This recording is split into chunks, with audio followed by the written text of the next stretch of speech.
5 morning stretches that ease back pain and keep you strong after 50. Start your day with 5 gentle stretches to ease back pain and feel stronger after 50. You wake up, swing your legs out of bed, and immediately feel it, that stiff, achy sensation across your lower back that makes you move like you've aged 40 years overnight. For the first 20 minutes of every morning, you're shuffling around, waiting for your body to warm up enough to function normally. If this sounds familiar, you're not alone, and there's a simple solution that takes just 10 minutes each morning. These 5 targeted stretches address the root causes of age-related back pain and can reduce your discomfort by 50 to 70% in just a month. Here's exactly how to do them. The back pain problems you're likely experiencing. I worked in the fitness industry all my life as a qualified personal trainer for over 35 years, and for the last 20 years, I have been the director of Train Fitness, the UK's leading provider of personal trainer courses. Lower back stiffness, which is worse first thing in the morning, is what I see most often. People describe it as needing to warm up before they can move normally, walking around like they are 90 for the first 20 minutes of the day. The pain usually sits right across the lower back, sometimes shooting into one hip or down into the buttocks. Movement avoidance is the second most common problem. Without realizing it, people start to bend differently. They avoid picking things up from the floor and sit down more carefully, bracing before they lower themselves. This is just our brain trying to protect us, but it actually makes things worse as we're moving less and getting stiffer. Upper back pain between the shoulder blades comes up a lot, too, especially in people who spend time at computers or looking down at phones. The muscles get locked in a rounded position, and your chest gets tight. When you try to stand up straight, everything aches. These issues are actually caused by changes in our bodies as we age. The discs in our spine lose water content. By the time we are in our 50s, they are typically around 20% less hydrated than at 30, meaning there's less cushioning between the vertebrae. Our muscles also get weaker and tighter at the same time. The spine-supporting muscles, especially the deep core muscles, stop activating properly, so our spines don't have as much support as they need. Meanwhile, the visible muscles get chronically tight due to overcompensation. The ligaments and connective tissue around your spine become less elastic, too. Think of them like elastic bands that have been stretched too many times. They don't snap back the way they used to. This means your spine has less natural support, and you need to work harder to maintain good positions. Why morning stretches work so well for your back pain? Your spine literally shrinks overnight. When you lie down, gravity stops compressing your discs and they reabsorb fluid. You can be up to 2 centimeters taller in the morning than at night. This sounds good, but it actually makes your spine temporarily stiffer and more vulnerable to injury. Morning stretches help transition your spine from this swollen, stiff state to being ready to move. The overnight position is the other factor. Most people sleep in some variation of a curled position, even if they start on their back. Your hip flexors shorten, your lower back muscles get tight, and everything locks up. 6 to 8 hours in that position means your nervous system treats this as your new normal length. Stretching in the morning resets this. There's also a neurological component that matters more as we age. Our proprioception, the body's sense of where it is in space, gets fuzzy while we sleep. Morning stretches essentially wake up the nervous system and remind your brain where your body is and how it should move. Without this, you're more likely to move awkwardly and trigger pain. The timing works with your body's natural cortisol rhythm, too. Cortisol peaks in the early morning, which naturally reduces inflammation. Stretching during this window means you're working with your body's pain relief system rather than against it. 1. Cat-cow stretch. This mobilizes every segment of your spine individually and gets fluid moving through the discs. It also activates the deep core muscles that support your lower back without you having to think about it. The alternating movement pattern retrains your spine to move fluidly rather than in the rigid way most people with back pain start moving. How to do it. Get on your hands and knees with your hands directly under your shoulders and knees under your hips. Start with a neutral spine, not arched, not rounded. Take a breath in. Then as you breathe out, round your spine up like an angry cat, tucking your chin and pelvis under. Hold for 2 seconds. Breathe in as you reverse the movement, letting your belly drop down, chest opening, looking slightly up. That's 1 repetition. Do 10 slow repetitions, taking about 6 seconds for each complete cycle. Avoid these mistakes. The mistake I see constantly is people rushing through this. They treat it like a cardio exercise, bouncing through the movements. This doesn't give your spine time to actually mobilize. You're just flopping back and forth. The other error is overarching on the cow position, jamming the lower back. You should feel a gentle stretch, not compression. If your wrists hurt, try it with your forearms on a chair instead. 2. Knee to chest stretch. This targets the lower back specifically and creates space between the vertebrae that have been compressed all night. It also releases a piriformis and glutes which, when tight, refer pain into the lower back. The single leg version is better than pulling both knees up at once because it gives you more control and creates a better stretch in the hip flexors on the extended leg. How to do it. Lie on your back with both knees bent, feet flat on the floor. Bring your right knee up and hold it with both hands just below the kneecap. Gently pull the knee toward your chest. You're not trying to touch your chest with your knee, just bringing it as close as feels comfortable. The key is keeping your left foot on the floor and your lower back relaxed into the floor. Hold this for 30 seconds while breathing normally. Then slowly lower the right leg and repeat with the left. Do this twice on each side. Avoid these mistakes. People make 2 main mistakes here. First, they yank the knee towards them, bouncing it to get further. This triggers protective response in the muscles and defeats the purpose. The stretch should feel gentle, not aggressive. Second, they lift their head and shoulders off the floor, trying to bring their chest to their knee. This tenses up the hip flexors you're trying to release and can strain your neck. Keep your head down, relaxed. 3.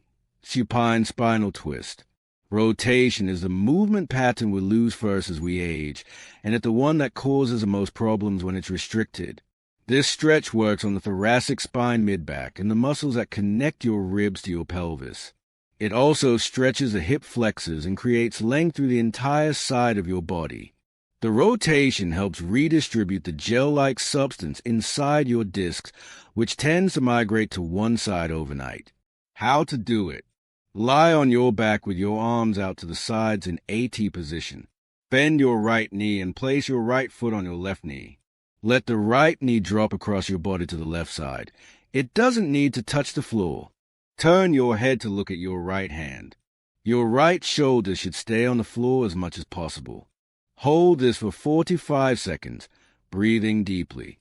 Come back to the center slowly and repeat on the other side. Do this once on each side. Avoid these mistakes. The biggest mistake is forcing the knee down to touch the floor when your body isn't ready for that range. Some people will lift their shoulder off the ground to get their knee lower, which completely misses the point. The stretch should be felt through the lower back, outer hip, and along the side. If you can't keep your shoulder down, your knee doesn't need to go as far. The other error is holding your breath. Keep breathing normally throughout. Tension anywhere in your body will limit how much you can release. 4. Hip flexor stretch low lunge. Tight hip flexors pull your pelvis forward, which increases the curve in your lower back and creates compression. This is often the hidden cause of lower back pain that people don't realize they have. When you sleep, your hips are flexed for hours, so these muscles get particularly short overnight. This stretch releases them and allows your pelvis to return to a neutral position, taking pressure off your lower back. How to do it. Start in a lunge position with your right foot forward, knee bent at about 90 degrees, and your left knee on the floor. Use a cushion or folded towel under the knee if needed. Your right knee should be directly over your ankle, not in front of it. Place your hands on your right thigh on the floor either side of your foot for balance. Keeping your body upright, gently press your hips forward until you feel a stretch in the front of your left hip and thigh. You might need to tuck your pelvis under slightly to increase the stretch. Hold for 30 seconds, then switch sides. Do this twice on each side. Avoid these mistakes. The most common mistake is leaning forward at the waist instead of keeping your torso upright. When you lean forward, you take all the stretch out of the hip flexor. Your chest should be up, shoulders back. The second error is letting the front knee drift forward past the toes, which puts unnecessary stress on the knee and reduces the stretch through the hip. If you feel this in your knee rather than your hip, adjust your position. 5. Child's pose with lat stretch.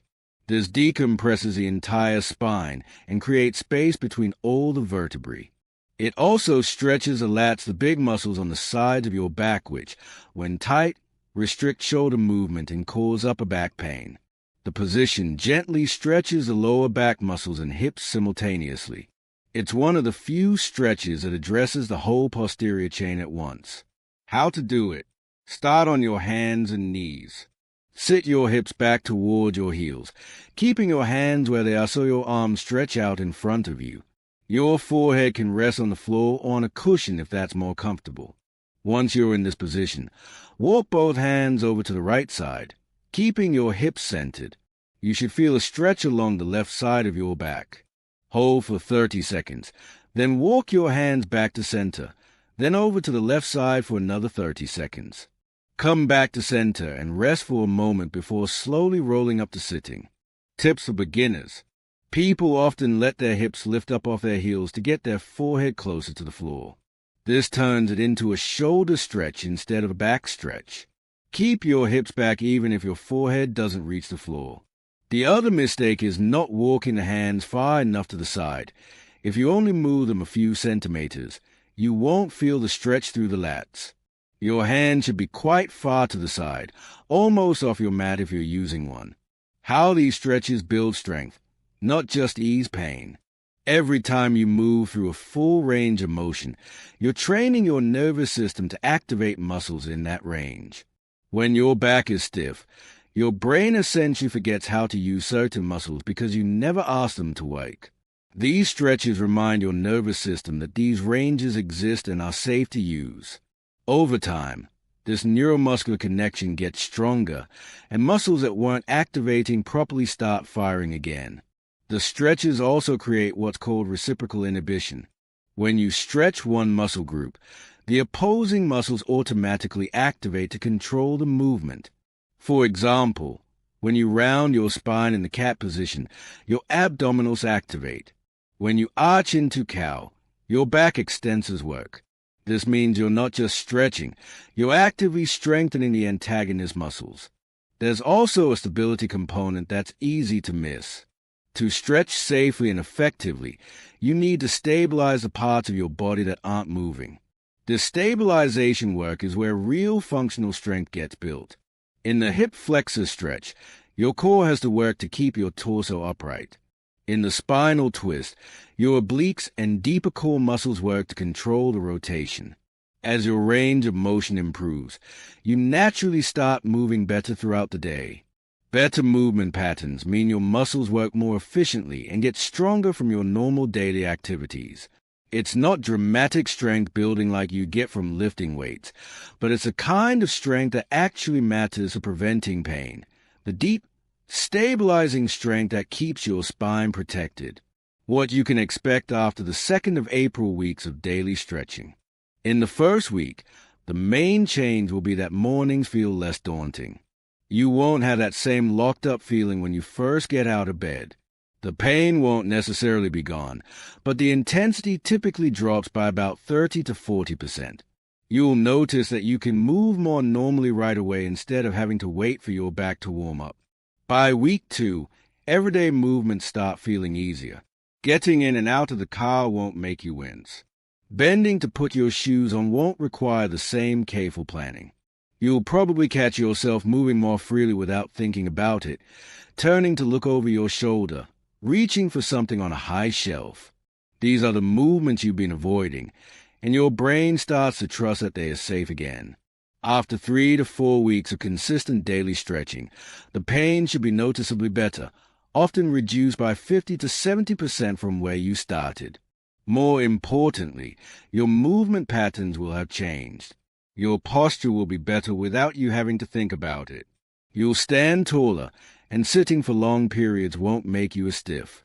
The morning stiffness that started this whole problem might still be there slightly, but it will resolve within a few minutes rather than hanging around for hours.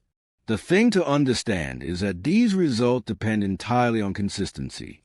Doing the routine 6 days a week for a month will give you the results I've described. Doing it sporadically a few times one week, once the next week, then forgetting for a week won't give you much at all. Your body needs a regular input to make lasting changes. After about a month, if you've been consistent, the improvements tend to stick even if you miss a day here and there. But those first few weeks require commitment.